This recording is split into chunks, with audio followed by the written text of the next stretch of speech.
ada negara yang berhasil tidak ada negara yang berhasil tanpa pemerintah yang bersih.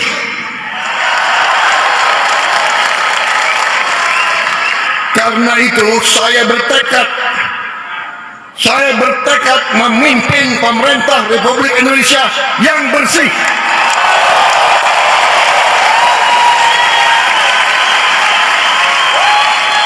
Yang bersama saya, ayo. Yang tidak mau bersama saya, pinggir.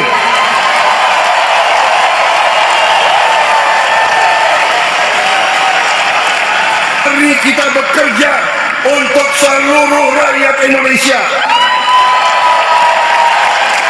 Mari kita amankan kekayaan bangsa Indonesia.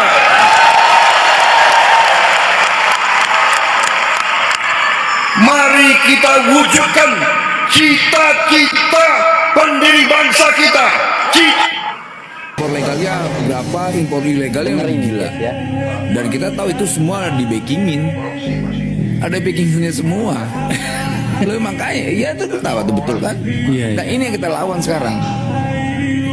Kita akan lawan, kita nggak peduli. Karena saya minta Sritek buatlah baju orange sebanyak-banyaknya. Baju orange. Baju tersangka. Baju tersangka biar banyak ditangkap gitu. Nanti dari yang model kayak gimana gitu loh ya, kita tangkepin gitu loh. Mereka merasa punya backing, kita tangkap. Merasa dia penguasa terhadap sebuah aturan, kita nggak peduli. Karena ini bandit semua, kita tahu.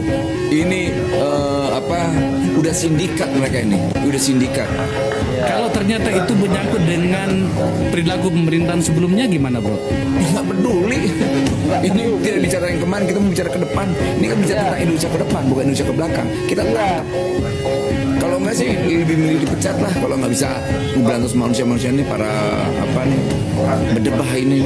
Meskipun itu teman Garuda di kabinet. Nggak peduli gitu loh. Ini kan soal buat bangsa ini. Iya. Saya hanya loyalitas tunggal ya. Loyalitas terhadap Prabowo yang punya cita-cita. Nggak ada urusan, saya kan bukan apa gitu ya. Ya itu kan ya kita nggak mau dicap sebagai aktivis yang nggak bisa bekerja. Kan ya, yang membuat kebijakannya, yang membuat masalah itu hari ini masih ada di pemerintahan. Nggak apa-apa, ada proses sejarah. Oke. Dia akan tersingkir dengan proses sejarah ini. Sejarah yang akan menghukum dia, kok waktu yang menghukum dia. Kenapa kita harus takut dengan situasi itu? Saya tidak terlalu pesimis, saya selalu optimis. Lihat sejarah dan waktu yang akan menghukum dia. Jangan coba-coba.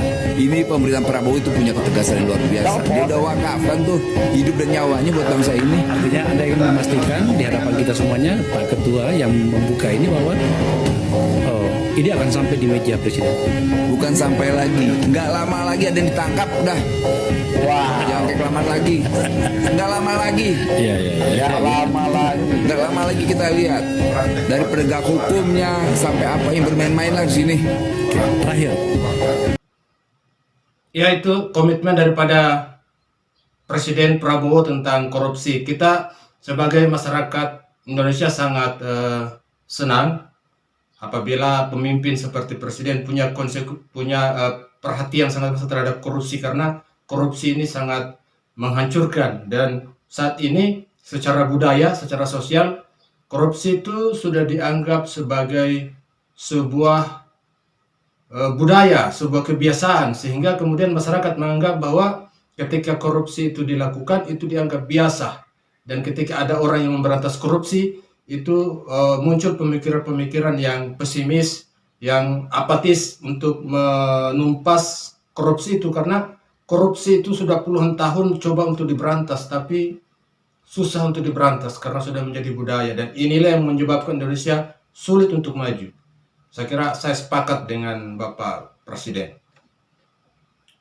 Manek lu yang kemarin bilang nyesel milih Prabowo gara-gara fitnah dan juga hasutan Dajjal. Lu lihat nih, yang suka ngehasut-hasut ini yang bikin bahaya nih. Siapa lagi kalau bukan kaum sakit hati? Kalian lihat nih, Prabowo sikat 28 koruptor yang merugikan negara sampai 3,1 T.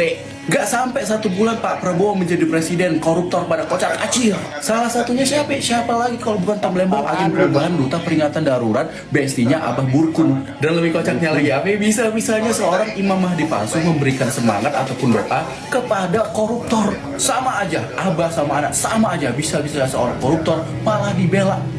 Sedeng, kalian sadar nggak kasus korupsi belakangan ini keluar semua, mulai dari 400 miliar sampai triliunan keluar semua. Tapi atensi lainnya adalah semua ini bisa terbantu akibat Jaksa Agung yang jujur.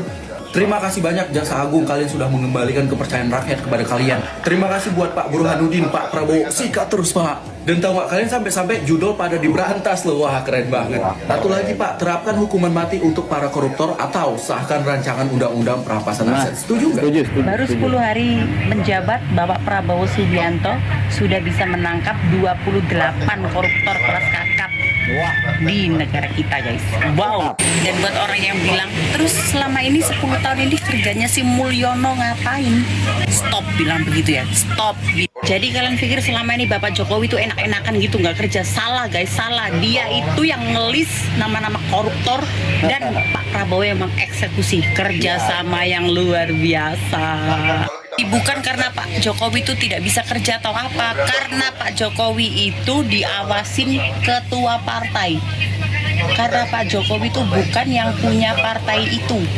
Apalagi Pak Jokowi itu selalu diawasin sama si nenek itu. Si nenek. Tahu kan yang maksud nenek siapa? Tahu dong. Ya, tahu. Ya, Pak Jokowi selalu menggebu-gebu pengen kalau Pak Prabowo jadi presiden. Karena apa ya kayak gini? Karena tahu kalau Pak Prabowo tuh berdiri di atas partainya sendiri. Jadi tidak ada yang bisa ngatur Pak Prabowo. Jadi kayak gini kan? Ini baru 10 hari menjabat sudah 28 koruptor kelas kakap yang bisa ditangkap sama Pak Prabowo. Itu berkat siapa? Berkat kerjasama mereka. Begitu loh guys. Jadi stop, jangan ada yang menyalahkan Pak Jokowi nggak bisa kerja. Karena ini semua kerja. Prabowo Subianto sikat 32 koruptor. 1. Kasus korupsi Tol Pekanbaru dengan pelaku sebanyak 12 orang. 2. Kasus korupsi 109 ton emas dengan pelaku sebanyak 6 orang. 3. Kasus suap Ronald Tanur dengan pelaku sebanyak 5 orang. 5. Kasus suap di Kementerian Pertanian, Amran Sulaiman menyebut ada 3 pejabat yang sudah dipecat karena terbukti sudah menerima suap sebesar 10 miliar rupiah. 6. Kasus korupsi dana desa di Kabupaten Bengkulu dengan pelaku sebanyak 2 orang. 7. Kasus korupsi dana hibah NPCD dengan pelaku sebanyak 2 orang. 8. Kasus korupsi proyek jalur kereta api dengan pelaku 1 orang tersangka. 9. Kasus korupsi impor gula dengan pelaku 1 orang, yaitu Tamlembong. 2 minggu jadi. Ya, itu beberapa kasus korupsi dalam beberapa minggu, tetapi Presiden sudah mampu menuntaskan beberapa kasus korupsi. Ini adalah sebuah progres, sebuah penilaian yang bisa kita berikan nilai bahwa keseriusan Prabowo untuk menumpas korupsi di Indonesia itu harus dimulai dan perang korupsi harus dilakukan. Saya kira saya sangat mendukung dan sangat senang melihat Bapak Presiden begitu konsen terhadap kasus-kasus korupsi yang ada di Indonesia.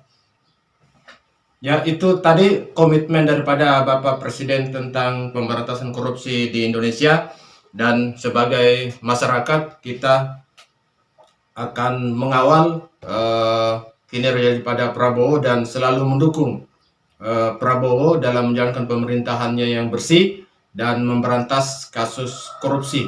Karena negara tanpa penanganan korupsi itu mustahil akan maju. Kita bisa hitung ketika korupsi untuk pembangunan negara itu misalnya dikorupsi 20-30% dari anggaran itu menguap, yang seharusnya korupsi itu bisa dipakai untuk pembangunan, tapi kemudian penguapan itu yang kemudian dimanfaatkan oleh orang-orang atau oknum-oknum dengan memperkaya diri. Ini yang kemudian potensi kerugian negara itu sangat tinggi. Kemudian akibat daripada korupsi itu kemudian pekerjaan yang dihasilkan itu menjadi tidak maksimal, kualitasnya sangat tidak bagus. Sudah diambil korupsi, sudah dikorupsi anggarannya, kualitasnya juga sangat buruk dan akan tidak bisa dimanfaatkan secara maksimal usia pekerjaan paling juga hanya berapa tahun, setelah itu hancur karena anggaran yang disusun, yang direncanakan, kemudian setelah dilakukan pembangunan itu tidak sesuai anggarannya, sehingga otomatis kualitasnya pasti buruk. Dan ini kalau terjadi secara masif di sebuah negara seperti Indonesia, menjalankan pemerintahan di Indonesia, saya yakin Indonesia tidak akan pernah maju dan tidak akan pernah menjadi negara maju kalau kasus korupsi masih berlangsung. Dan satu, budaya korupsi itu harus diberantas. Ini sangat penting, pemikiran masyarakat tentang korupsi, sikap kritis masyarakat tentang korupsi ini harus dibangun. Kalau tidak ada sikap kritis dari masyarakat tentang korupsi, tidak ada rasa malu dari pemegang kebijakan tentang korupsi, dan pengawasan yang lemah terhadap korupsi, saya yakin korupsi tidak akan terjadi. Dan kita sebagai masyarakat akan mendukung Bapak Presiden Prabowo untuk menjalankan pemerintahannya dan bebas dari korupsi. Demikian, Assalamualaikum warahmatullahi wabarakatuh.